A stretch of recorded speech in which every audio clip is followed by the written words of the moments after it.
everybody, it's Mandi Vee Media, and I am here at the V103 Summer Block Party with Chicago's own Carl Thomas. Hey, how y'all feeling tonight? He just got off the stage. He just killed it on the stage. So let's get down to it. I actually brought it back alive on stage. I didn't kill anything. I'm no killer, I'm a lover. Thank you. No killer. So, first of all, we know you just had a surgery to move a benign growth, a benign tumor for your... Yeah, you like using the big T word, huh? No, I'm kidding. I'm just using the word that was in the publication that I read. I know.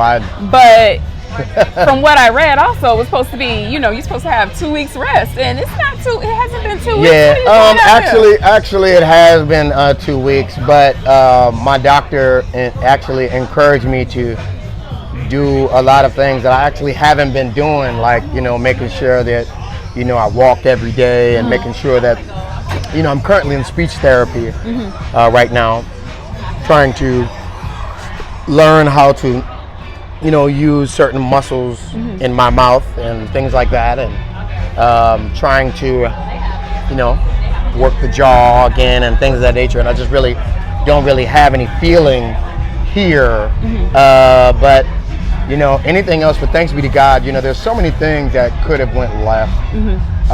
But I mean, God takes care of his kids, I'm telling you. Exactly. You were back on the stage and back here in the same environment with yeah, absolutely, your fellow label mate or former label mate from Bad Boy, Mace.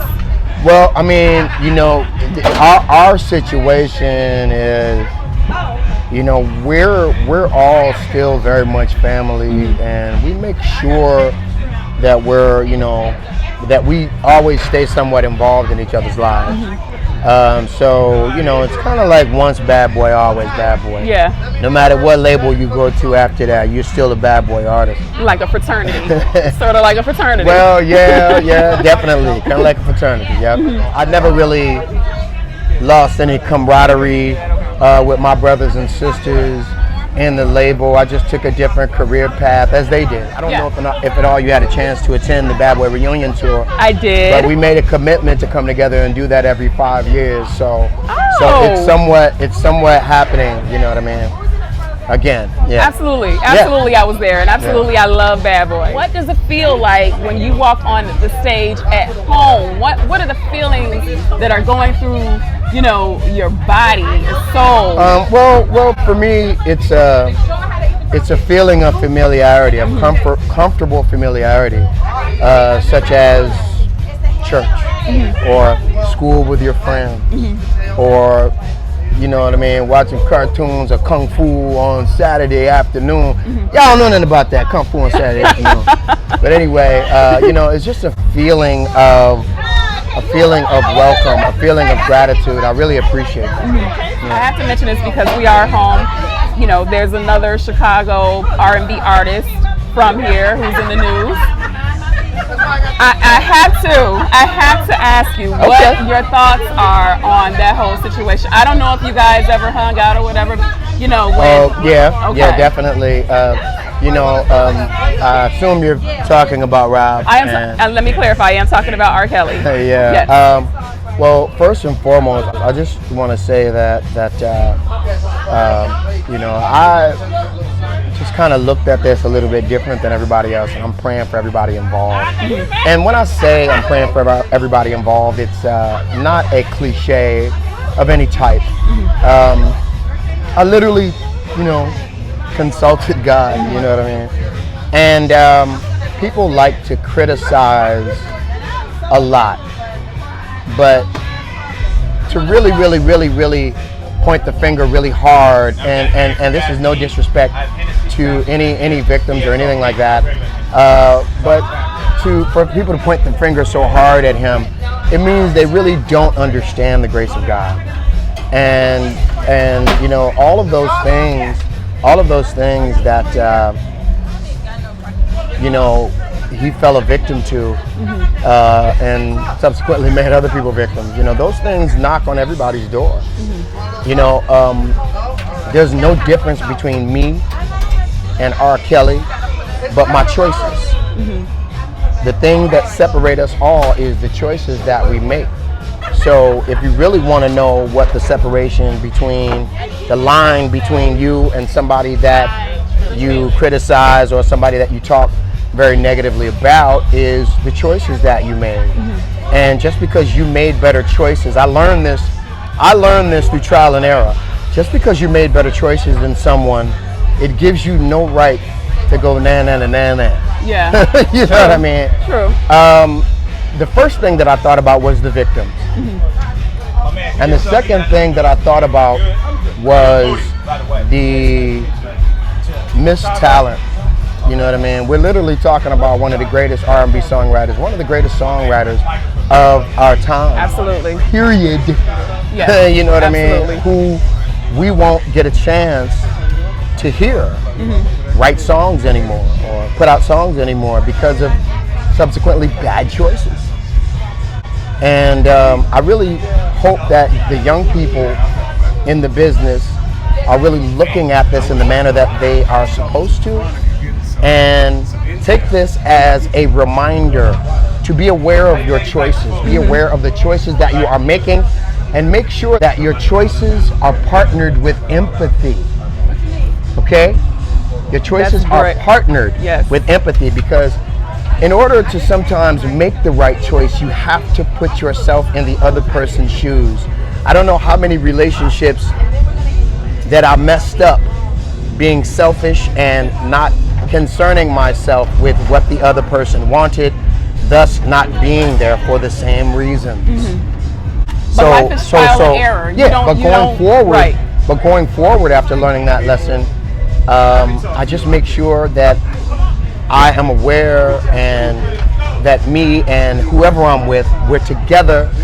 I don't care whether it's romantic, whether it's friendship, whether it's family, whether it's whatever it is, that we are existing for the same reasons. We are coexisting, sharing the same space, whatever that space may be, for the same reasons. That's just really important lesson that I think everybody can take. You have had a sustainable career. And then speaking of R. Kelly, who was actually on this stage last year with Keith Sweat. Absolutely. He, of course, has had a long, absolutely 30 years. Career. 30 years. Now, you were quoted as saying, the people who succeed at this game in the long run are those who studied this game. So, in general, in this millennial era of music, do you see any artists out there who you feel can be in this game for a while? Who are absolutely? Yeah. There's a lot of students. There's a lot of artists that I love, and I see that they're absolutely students of the game.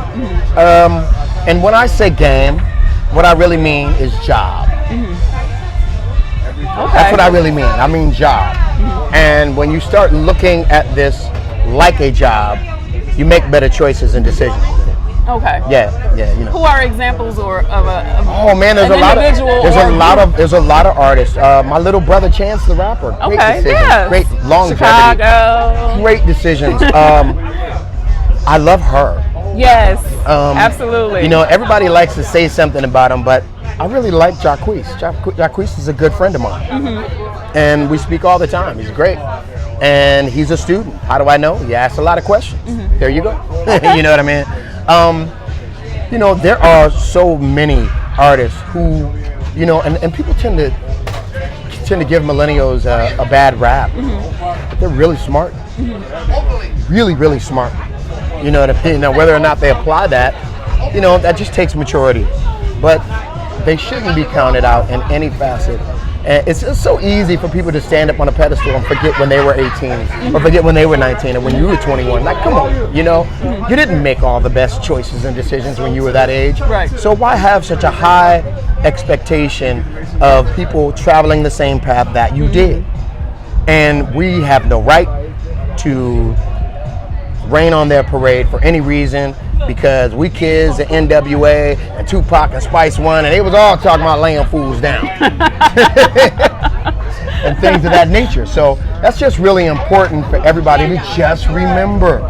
Yeah. Let the audience know what you have going on, you know, what events, what projects you have coming up, what shows you have coming up, and your social media. Definitely. There's a new single that I'm putting out called Forever is a Long Time. Besides that, I am doing a 5-song EP that is full of songs. That is all about the relationship between people and their dogs. So it's just a facet of American life. Anybody that knows me knows that I'm a big dog person. And it's just kind of a facet of American life that a lot of people have really just kind of counted out. I think the movie industry, they kind of get it, you know what I mean, that relationship. But as far as music, not so much. Right. You know what I mean? So I'm just hoping to just give people a different look and feel. That's all. Okay. Yeah. That's certainly something new and inventive and ingenious. So we look forward to that. So thank you for sitting down, taking time to talk to me. I know it's been hectic around here. Absolutely. So, but again, you put on an awesome performance. Thank you. Really enjoyed it. Thank you. And we look forward to everything you have coming up. All right. It's been Mandi Vee Media. Thank you.